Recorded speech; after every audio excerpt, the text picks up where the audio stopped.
Hey, here we are, MMA House. Today I'm hosting with my boy Jake. How's everyone doing? Say what's up, Jake. How's everyone doing? What's up, y'all? How's everybody? Yeah. Y'all ready for tonight? I'm ready.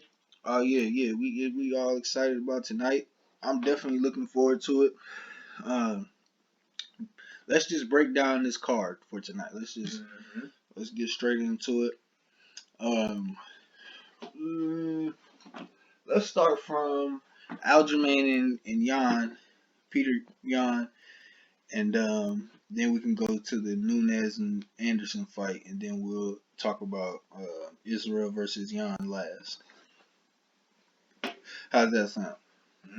That sounds good. Okay, perfect. First off, tonight, um, Peter Yan, he has his hands full, in my opinion.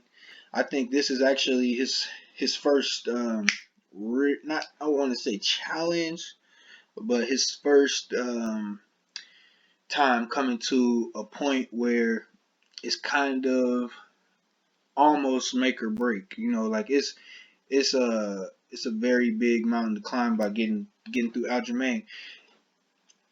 What I mean by that is when he fought Jose Aldo. Jose Aldo. Yep.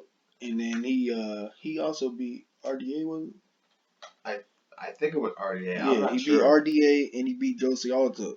And in both of those fights, what I'm saying is he had everything to gain because he was fighting two legends on their way down from their peak, and they're well known. He's still trying to get a name, and so by him fighting those guys, I thought he had way more to gain than to lose, you know. And now with a guy like Aljamain, who you guys are pretty much at the same level, other than the fact that you had the belt. Now he's actually in a position where he's a little bit more higher up than the guy he's fighting, Right. you know what I'm saying? Which hasn't been the case. So I'd like to see how he responds to that type of pressure. It'll be a different type of pressure, in my opinion. What you think? Well, first of all, I want to say for Peter Yan, he is going on top and fought two dudes and all that, including Aldo for the title. Yeah. And for Sterling, let me just say this. It's going to be like 4 losses by knockout or submission. And Oh, his really? last fight, either I think it was knockout or submission. Hang on, it was probably one of those things. But I would say either good ground game tonight or look stupid. No, that's understandable. I could definitely see Aljamain giving Peter Yan problems on the ground. I think honestly, I gotta go with Aljamain tonight. I'm just gonna throw it out there. Um, I'm picking Aljo. I think his pace is so good, especially at this weight class with him being such a high level grappler that he is. I think he's a lot stronger than he gets credit for, especially at that weight class. I think he's actually really strong at that weight class, and he's also long. He's strong and long. Pause.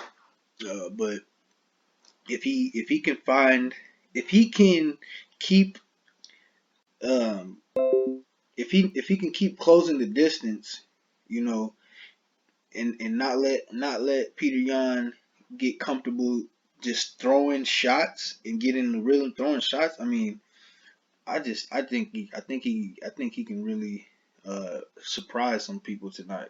You know. Mm-hmm. I agree with you 24/7. Like we gotta look very closely and pay attention to see what will go down in about God knows how many hours, 6 hours, 7 hours, Yeah. shit like that. It's it's gonna be nothing but like adrenaline and watching closely tonight. So Aljo, he lost his first fight. He lost to Marlon Moraes. Wait, hold Ooh. on. What does this say? Oh, next. My bad, I read that wrong. Oh. So his first fight's way down here. Apologize. So he won his first 4 fights. He took a loss to Brian Carway. Mm-hmm. That Reach was the takes, man. um, split decision. So that's a close fight. He lost another split decision. So that's another close fight. He beat my boy Lamas He he got knocked out, by Connor. TKO'd by Marlon Moraes, yeah. And that's it. I mean, it's tough to say either that was embarrassing or a holy shit surprise. Yeah, because honestly, Marlon Moraes, he's a legend, Mm-hmm. but he has not as of lately, he has not been as successful as far as the win streak goes and things like that. And we can look at Marlon Moraes here and look at what he's done since the Aljo fight. And that will tell us a lot. Since the Aljo fight, he's lost 3 fights. Marlon Moraes has lost 3 of his last 4. He won that Jose Aldo fight. I remember that. Henry Cejudo, I mean, he ain't no plaything, so Mm-hmm. you know, Triple C. I'm going with Aljo tonight though. But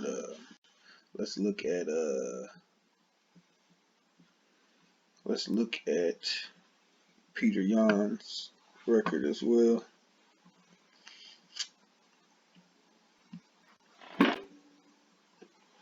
Okay, so I love this too. Peter No, Yan, I'm good. I'm good. But okay, yeah, Peter Yan, he's like around his he's 30s. undefeated, He's undefeated. but he's only had 1, 2, 3, 4, 5, 6, 7 fights. So Uh, Aljo has a lot more wins than him. He has more losses, obviously, but uh, I think Aljo is actually uh, he's in a great spot to be an underdog. very, very, very good spot. Who okay, so with this Megan Anderson fight, let's talk about this. I wanna I wanna get into this. Hold on real quick. All right. Let's see if we can't find uh, news. Because a lot of people, uh, they seem like they just leave out the fact that Amanda Nunes, um, she's not undefeated. You know,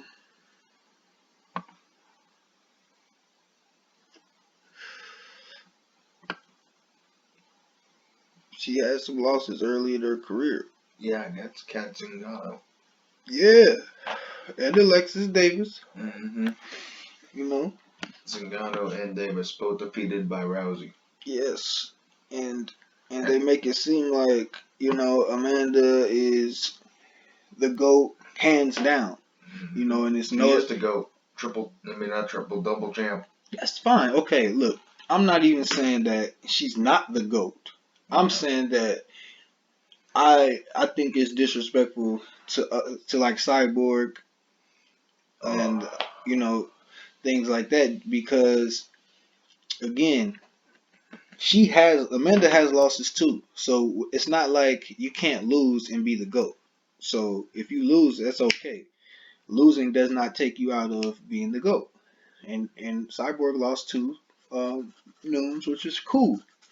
But again, a lot. You look at these girls here that, and Amanda gets a lot of credit for this, and she should, because she's beaten a lot of these legends: Misha Tate, Valentina Shevchenko, Ronda Rousey. Ronda Rousey, Holly Holm, and Cyborg Durandamy. The random.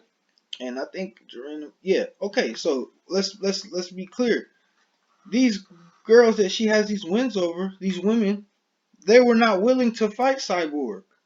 You know, Cyborg would have wins over all these women, in my opinion. And Also, if they would have been willing to step up and move up to that weight class and fight her. Cyborg was in a tough position where her biggest problem was finding fights. You know, it wasn't her opponent; it was finding an opponent. And she wanted to fight Amanda Nunes for a long time before Amanda Nunes stepped up to fight her. And she stepped up at the perfect time. Okay? And I'm not taking anything away from her, but let's look at it in real, for what it really is, and look at the whole thing. Cyborg, again, was in her prime, not being able to find opponents. Amanda Nunes is in two different weight classes, which again wouldn't have made sense for Cyborg to go down in weight, because that wasn't something that was. TJ Dillashaw did it, but people thought that was weird. Mm-hmm. And look what happened to him. Yeah. You usually move up in weight, not down. So that wasn't something Cyborg was thinking to do. So, that's a little off topic, but I just wanted to put that into perspective, that Amanda can be beat. And when you look at the fight with her and Cyborg, they were both landing very clean, heavy shots that could have put down, anybody. And it just so happened that Amanda she threw the right one, but they both were landing very good shots that have put several of their opponents down in the past. Yeah, for two fighters that were both champions and that are both from Brazil, like the motherland, and they stepped in that cage. Yeah, fuck yeah, they stepped in that cage. It was a fight that either could be a surprise or an embarrassment. And guess what? It turned into both. Yep, you damn right it did. You damn right. Because I saw that shit on YouTube, and I'm like, holy shit, did that just happen? She got knocked out and Joe Rogan said she got hit like, she went down like she got hit by a sniper. Boom, you're dead, flat, on the ground, not moving, knock the fuck out. That's true. Because what do snipers do? They hit you from where you can't see them. Mm-hmm. And that's what happens when you get hit with a shot that you didn't see. That's why we have the word stealth. Like, you never know where it's gonna come. Yeah. Who you got? Okay. So, speaking of that, which is exactly another point for this fight, I think Megan Anderson's height and reach advantage, I don't think she's gonna outpoint Nunes. I don't think she's that well rounded to where she can control Nunes, but I think she's powerful enough, and I think that she has enough reach to where she can throw punches at different angles and change the angle in the middle of a punch and hit Amanda just at the right time. I think Megan has the this is the first time in a long time that I've felt like this against someone that Amanda's fighting, that they actually had a chance. No offense to Felicia Spencer, Jermaine Durandamy, any of them, but I just, you know what I'm saying? I didn't feel like they were going to take out Amanda, and I don't necessarily think Megan will, but I do, for the first time, feel that Amanda's going against somebody who has the potential to put her down with one shot. If she can land it, I think she can change everything. That stealth. She can hit her with a punch, coming this way, and then it wraps around her or something. You know what I'm saying? Because them long arms, and that punch can wrap around that guard. Boom.